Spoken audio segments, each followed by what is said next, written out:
نحمده ونصلی علی رسولہ الکریم اما بعد۔ سورہ کہف آیت نمبر 19۔ نحمده ونصلی علی رسولہ الکریم اما بعد، فاعوذ باللہ من الشیطان الرجیم، بسم اللہ الرحمن الرحیم۔ وَكَذَلِكَ بَعَثْنَاهُمْ لِيَتَسَاءَلُوا بَيْنَهُمْ قَالَ قَائِلٌ مِّنْهُمْ كَمْ لَبِثْتُمْ قالوا لبثنا یوما او بعض یوم۔ صدق اللہ العظیم۔ اصحاب کہف کو اللہ تعالیٰ نے بیدار کیا، لیتساءلوا بینہم، تاکہ ایک دوسرے سے پوچھیں کتنا ٹھہرے رہے احساس ہو۔ قال قائل منہم، ان میں سے کہنے والے نے ایک نے کہا، کم لبثتم، کتنا ٹھہرے ہو؟ قالوا لبثنا یوما او بعض یوم، کہا انہوں نے کہ ہم ٹھہرے ہیں ایک دن یا ایک دن کا کچھ حصہ، کچھ دن، سارا دن شمار کر لیا، یا دن صبح لیٹے تھے شام کچھ باقی تھی تو بعض دن شمار کر لیا۔ یہ باتیں آپس میں ہو رہی تھی اور یہ لا حاصل تھی کہ جتنا ٹھہرے کیا کیا۔ ہم دنیا میں سوچیں کہ اتنا سال عمر ہو گئی جی، اتنا سال ہو گئی جی، اتنا سال کا تھا۔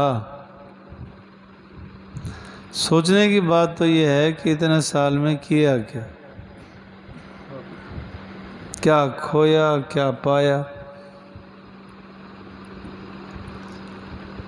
سچ کہا کسی نے، دیتا ہے یہ گھڑیال تجھے منادی، تیری زندگی کی ایک گھڑی اور گھٹ گئی،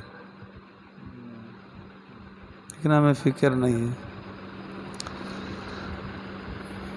اللہ اکبر۔ جو ایک اور صاحب تھے، قال ربکم اعلم بما لبثتم، کہا تمہارا رب خوب جانتا ہے کتنا تم ٹھہرے ہو، بس لا حاصل باسوں میں لا کے کیا کرو گے۔ اب ہوا کہ بیدار ہو گئے، کھانے پینے کی فکر ہوئی تو حکم ہوا، فبعثوا احدکم بورقکم ھذہ الی المدینہ، بھیجو تم اپنے ایک کو یہ چاندی کے پیسے دے کر الی المدینہ، شہر کی طرف، کہ جو تم میں سے سمجھدار آدمی ہے، ہوشیار آدمی ہو، اس کو بھیجا جائے۔ ان کے پاس سکہ وہی چاندی والا تھا، اور عرصہ دراز گزر چکا تھا۔ جب آئے تھے تو دقیانوس بادشاہ کا زمانہ تھا، اس وقت یہ چاندی کا سکہ چلتا تھا، بعد میں تو پھر تبدیلی آئی کہ یہ دے کر بھیجو، اور شہر تھا اس وقت جہاں موجود تھے 9 میل دور، کہ یہ آدمی چلا جائے، لیکن خیال کرنا، فَلْيَنْظُرْ أَيُّهَا أَزْكَىٰ طَعَامًا، چاہیے کہ وہ دیکھ لے کہ کون سا طعام زیادہ پاکیزہ ہے۔ حلال حرام سارا پکتا تھا نا، مردار بھی کھایا جاتا تھا۔ ہمارے اکابرین میں سے گزرے ہیں مولانا سرفراز خان صاحب، بہت بڑے عالم، محدث، مفسر، بڑے اللہ والے تھے۔ فرماتے ہیں اللہ تعالیٰ مدد تو کرتا ہے۔ میں باہر کے سفر پر تھا، ایک ہوٹل پر ساتھی لے گئے، میں نے کہا جی یہ تو باہر ہے، پتہ نہیں کیا ہوتا ہے۔ تو جب انہوں نے میری حالت کو دیکھا تو پکانے والوں میں سے، ان میں سے لوگوں نے ایک نے آ کر کہا کہ یہاں سے کھانا نہیں کھانا، آپ روٹی تو کھا سکتے ہو، باقی سالن وغیرہ کو استعمال نہیں کریں گے۔ مجھے کان میں کہہ دیے، میں نے کہا میں تو نہیں کھاؤں گا۔ ساتھیوں کا بڑا اصرار تھا کہ حضرت جی یہ فلاں چیز پکتی ہے، فلاں پکتی ہے، فلاں پکتی ہے۔ تو اس نے مجھے بتایا، انہوں نے کہا جی سب میں حرام ملایا جاتا ہے، کچھ تو خود حرام چیزیں ہیں، کچھ میں حرام ملایا جاتا ہے، احتیاط کر لو۔ تو اللہ تعالیٰ مدد تو کرتے ہیں۔ وہاں بھی ایسے ہی تھا، تو انہوں نے کہا کہ وہ جائے اور کوشش کر کے پاکیزہ حلال چیز لے کے آئے، حرام سے بچنے کی کوشش کرے۔ حدیث پاک میں آتا ہے جب حرام کا ایک لقمہ اندر چلا جائے، حرام کا ایک لقمہ اندر چلا جائے تو 40 دن نماز قبول نہیں ہوتی۔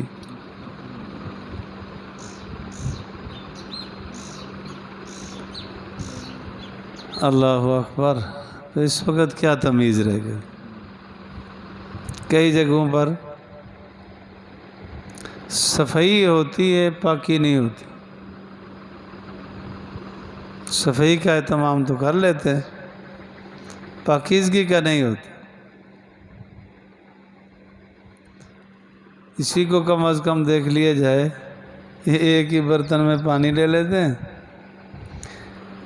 جو بھی چائے پیے، ہندو پی لے، بنیا پی لے، مرزائی پی لے، عیسائی پی لے، مسلمان پی لے، سارے کپ اسی ایک پانی میں دھلتے ہیں، بس اسی سے دھویا صاف کر کے رکھ دیا۔ تو پاکیزگی کا اہتمام چاہیے۔ کتنا اہتمام کہ مشکوک کھانا اندر نہ جائے۔ صدیق اکبر رضی اللہ تعالیٰ عنہ کا غلام تھا، اس نے کھانا پیش کیا، ایک لقمہ منہ میں ڈالا، کب کہ 6 دن کے بھوکے تھے، پیٹ میں کچھ نہیں گیا۔ وہ ایک لقمہ کہاں چلا گیا ہوگا؟ لیکن عرض کیا حضرت جی آپ مجھ سے پوچھتے تھے کہ یہ کھانا کہاں سے کیسے، آج پوچھا ہی نہیں۔ وہ ایک مجوسی کے ساتھ میرا معاملہ تھا، میں نے اس سے وصول کیا تھا، تو اس کا میں نے یہ تیار کیا۔ تو اب صدیق اکبر رضی اللہ تعالیٰ عنہ کوشش کرنے لگے کہ نکالوں، انگلی منہ میں ڈالی، لیکن کہاں نکلا؟ ایک لقمہ 6 دن کے بعد۔ کسی نے کہہ دیا حضرت جی اگر پیٹ بھر کے پانی پی لو نا پھر نکل آئے گی، قے ہو جائے گی۔ تو پیٹ بھر کے پانی پیا، منہ میں انگلی ماری، قے آئی، جب تک لقمہ نکلا نہیں تسلی نہیں ہوئی۔ مشکوک کھانے کے یہ اثرات۔ حضرت مولانا غالباً قاسم نانوتوی رحمۃ اللہ علیہ کا ہے، یا حضرت رشید احمد گنگوئی رحمۃ اللہ علیہ کا، حضرت نانوتوی کا ہے شاید۔ ایک صاحب نے مجھے بلایا، اس کی دعوت کھائی، واللہ عالم اس میں کیا مشکوک چیز ملا دی، 40 دن مجھے گناہ کے خیالات آتے رہے۔ یہ کھانے کا اثر ہے۔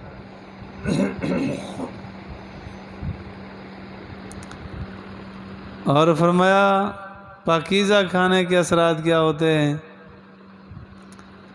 مفتی شفیع صاحب رحمۃ اللہ علیہ نے بھی یہ واقعہ بیان کیا ہے کہ دارالعلوم دیوبند کے پاس ایک رہتا تھا، ہم اسے بابا عبداللہ کہتے تھے، مزدوری کرتا تھا، لکڑیاں کاٹ کے لے آتا جنگل سے، پھر اس کے بعد بیچتا تھا، 1 دن 2 دن بیچ دی، باقی پورا ہفتہ عبادت کرتا تھا۔ سال بعد وہ دارالعلوم دیوبند کے اساتذہ کی دعوت کرتا۔ دعوت کیا ہوتی؟ مفتی شفیع صاحب رحمۃ اللہ علیہ فرماتے ہیں وہ تھوڑے سے پیسے دیتا، اس کا ہم گوڑ لے لیتے، چاول لے لیتے اور اس کو پکاتے، 1 چمچ 2 چمچ تمام اساتذہ کو شاید آ جاتا۔ یہ دعوت ہوتی تھی۔ لیکن جس وقت وہ لقمہ اندر چلا جاتا نا تو پھر مجال ہے کہ 40 دن تہجد قضا ہو جائے۔ یہ ہوتے ہیں حلال کھانے کے اثرات اور مشکوک کھانے کے نقصانات۔ ہمارا حال تو یہی ہے کہ ہر چیز آید فنا در فنا، پیٹ ہے یا تغار خدا، جو کچھ آیا بس آیا، احساس نہیں ہوتا۔ فَلْيَنْظُرْ، تو فرمایا دیکھنا، ایُّہا اَزْکَىٰ طَعَامًا، فَلْيَأْتِكُمْ، تمہارے پاس لے آئے، بِرِزْقٍ مِّنْہُ، ان میں سے رزق لے آئے، چلے گئے۔ دیکھا کہ ان میں سے نا جو یملیخہ نامی تھا وہ دبلا پتلا اور ہوشیار آدمی تھا، اسے کہا کہ تو جا، خیال سے جانا۔ وہ یہاں سے گئے، دائیں بائیں دیکھتے دیکھتے گئے، ایک دکان کو دیکھا، وہاں سے چیز تسلی کی، خرید لی۔ خریدنے کے بعد جب پیسے دیے تو اس نے دیکھا، انہوں نے کہا وہ تو بہت پرانا سکہ ہے، یہ تو دقیانوس بادشاہ کے زمانے کا ہے، یہ کہاں سے لے آیا تو؟ 309 سال تو وہ سوئے رہے، صدیاں گزر گئی تھی۔ آخر بات بڑھی، دوسرا تیسرا کہ یہ تو پرانے زمانے کے پیسے لیے پھرتا ہے، کون ہے، کہاں سے آیا ہے، آخر بادشاہ تک پہنچا دیا گیا۔ اب جو بادشاہ تھا وہ موحد تھا، صحیح تھا۔ جب اس نے پوچھا، تسلی دی، تو انہوں نے بتا دیا۔ ان کو بھی واقعے کا پتہ تھا کہ ایسا ایسا ہوا تھا، وہاں لکھوا کے بھی رکھے تھے نام بھی، تو انہیں بتا دیا۔ اب انہوں نے کہا کہ چلو ہمیں دکھاؤ جی، ملاقات کراؤ۔ ان سے یہ کہہ کے بھیجا تھا وَلْيَتَلَطَّفْ، نرمی کرنا، غصہ کرو گے تو پھنس جاؤ گے، غصہ نہیں کرنا۔ وَلَا يُشْعِرَنَّ بِكُمْ أَحَدًا، اور نہ پتہ دینا کسی ایک کا، یہاں کے پتہ نہ دینا۔ لیکن جب تسلی ہو گئی کہ جو خطرہ تھا وہ ٹل گیا، مشرک اور ظالم بادشاہ جو تھا وہ مر گیا، اب اور ہے، بتا دیا، وجہ بھی بتا دی۔ انہم، بے شک وہ، یظہروا علیکم، اگر انہوں نے اطلاع پالی نہ تم پر، تو یرجموکم، وہ تم کو رجم کریں گے، سنسار کریں گے، پتھر مار مار کے مار دیں گے، خیال کرنا، بتانا نہیں ہے۔ او یعیدوکم، یا وہ تم کو دوہرا لیں گے، پھیر لیں گے، فی ملتہم، اپنی ملت پر، مسلک مذہب تمہارا جاتا رہے گا۔ ہمیشہ ایسا ہوا ہے، جب بھی کسی نے کسی کا ایمان چھینا، وہ زر پہ چھینا، یا پیسے دے کے چھینا۔ جتنا مرزائی آپ بڑھاتے جا رہے ہیں نا، یہی ہوتا ہے کہ جناب کو ویزا دے دیں گے، جناب کو یہ کر دیں گے، یا چلو شادی کرا دیں گے، اس پر مر رہے ہیں آپ، ایمان چھوڑ کر ادھر کو جا رہے ہیں۔ یاد رکھنا، سب سے زیادہ قیمتی چیز ہمارے پاس ایمان ہے۔ ایمان گیا کچھ بھی نہیں، پھر حقیقت میں انسان ہی نہیں، گدھے، جانور۔ ایمان نہیں ہے تو کیا ہے، کچھ بھی نہیں۔ اللہ اکبر، وَلَن تُفْلِحُوا إِذًا أَبَدًا، پھر تو تم ہرگز کبھی بھی کامیاب نہیں ہو سکو۔ ایمان بچانے کے لیے نکلے تھے، اور اگر تم کو اپنے مذہب مسلک پہ پھر واپس پھیر لیا، پھر کیا ہوا، تو تم کبھی کامیاب نہ ہوئے۔ وَكَذَلِكَ أَعْثَرْنَا عَلَيْهِمْ، اللہ فرماتے ہیں اسی طریقے پر ہم نے اطلاع کر دی ان پر، یہ تم کو بتایا کہ دیکھو وہ کیسے تھے، کیسے، لِيَعْلَمُوا، تاکہ تم جان لو بے شک اللہ کا وعدہ حق ہے۔ اللہ والوں کے ساتھ اللہ مدد فرماتے کہ جو موحد ہیں، مسلم مخلص ہیں، اللہ ان کی مدد کرتا ہے۔ تو اللہ تعالیٰ نے اپنا وعدہ نبھا کے دکھایا کہ دیکھو کیسے تمہارے کو عزت ملی، اللہ عزت دیتا ہے۔ اور اس زمانہ میں کچھ لوگ ایسے تھے، قیامت کے منکر تھے، کچھ قیامت کے منکر تھے، اللہ ان کو بھی دکھانا چاہتا تھا موت کے منکر، قبر کے منکر۔ اللہ نے ان کو بیدار کر دیا کہ جو رب 309 سال ان کو یوں ہی رکھ سکتا ہے تو وہ قبر میں بھی رکھ سکتا ہے۔ 309 سال اتنا لمبی نیند جو سلا سکتا ہے وہ قبر میں بھی لمبی زندگی سلا سکتا ہے۔ جیسے ان کو اٹھا دیا اسی طرح مردوں کو اٹھا دے گا۔ پہلے جس رب نے روح ڈلوائی تھی اب بھی وہی ڈالے، وہ قادر مطلق ہے، اس کو قدرت حاصل ہے۔ تو ان کو اللہ نے اپنا وعدہ دکھا دیا، وَأَنَّ السَّاعَةَ لَا رَيْبَ فِيهَا، بے شک قیامت اس میں کوئی شک نہیں، مرنے کے بعد اٹھنا ہے۔ ایمان مفصل میں جو چیزیں ہیں ان پر ایمان رکھنا، یہی 7 چیزیں ہیں جو کامیابی کی دلیل ہے۔ آمنت باللہ وملائکتہ وکتبہ ورسلہ والیوم الآخر والقدر خیرہ وشرہ من اللہ تعالی والبعث بعد الموت۔ اللہ پر بھی ایمان ہو، ملائکہ پر بھی ایمان ہو، رسولوں پر بھی ایمان ہو، کتابوں پر بھی ایمان ہو، اور اللہ کی تقدیر پر ایمان ہو۔ قیامت کی نشانیوں میں سے ہے کہ حضور نے فرمایا ایک زمانہ آئے گا لوگ تقدیر میں تبصرہ کریں گے، ایسی نئی نئی باتیں نکال کے لے آتے ہیں۔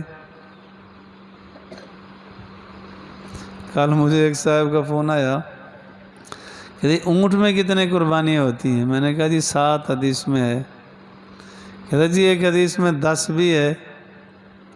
میں نے کہا 10 کا ذکر ہے لیکن پوری امت کا عمل اور حضور کا فرمان اور راج روایت یہی ہے 7 والی۔ کہنے لگا کہ جب حدیث میں 10 ہے تو کرنی چاہیے، امت گمراہی کی طرف تو نہیں جا رہی۔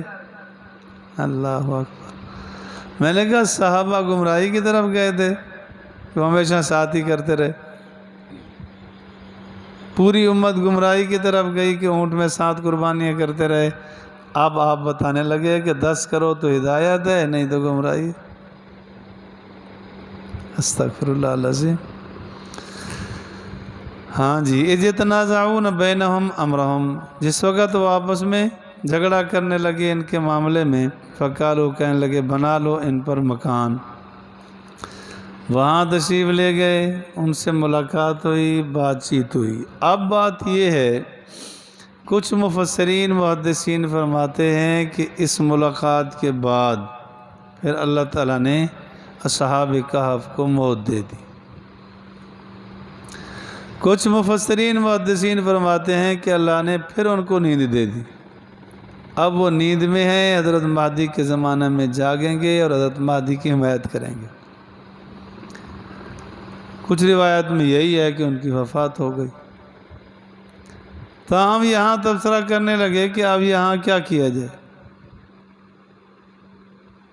آخر یہی طے ہوا کہ یہاں باہر ایک مسجد بنا دی جائے اس نام سے، قبرستان کے پاس ہی۔ مسجد اس نظریے سے بنانا کہ قبر والوں کی پوجا کریں گے، وہ مسجد نہ ہوئی۔ اس نیت سے بنائی جائے کہ قریبی قبرستان کے مسجد ہو، عبرت بھی حاصل ہو، عبادت بھی کرتے رہیں، پھر کوئی حرج نہیں۔ اور قبر کا احترام تو چاہیے۔ حضور علیہ السلام نے فرمایا قبر والوں کا احترام کیا کرو۔ ایک روایت میں آتا ہے کہ آپ علیہ السلام تشریف فرما ہوئے تو ایک صاحب قبر پہ ٹیک لگا کے بیٹھے تھے۔ حضور علیہ السلام نے فرمایا احترام کرو، ایسا نہ کرو، تو احترام چاہیے۔ فقالوا بنوا علیہم بنیانا، کہا انہوں نے بنا لو ان پر ایک مکان، ربہم، تمہارا رب خوب جانتا ہے ان کو۔ قال الذین غلبوا، کہا ان لوگوں نے جنہوں نے غلبہ کیا علی امرہم ان کے معاملے پر، لنتخذن علیہم ہم ضرور بنا دیں گے ان پر ایک مسجد۔ تو جہاں حضور علیہ الصلوۃ والسلام نے فرمایا کہ جب آپ کی طبیعت بہت خراب تھی تو آپ علیہ السلام نے فرمایا اللہ تعالیٰ یہود پر لعنت بھیجے جنہوں نے اپنے انبیاء کی قبروں کو سجدہ گاہ بنا دیا۔ تو معنی یہ ہے کہ مسجد مراد نہیں، اگر قبر والوں کو سجدہ کرتے ہیں وہ حرام اور ناجائز ہے۔ اللہ مجھے اور آپ کو دین کی سمجھ فہم نصیب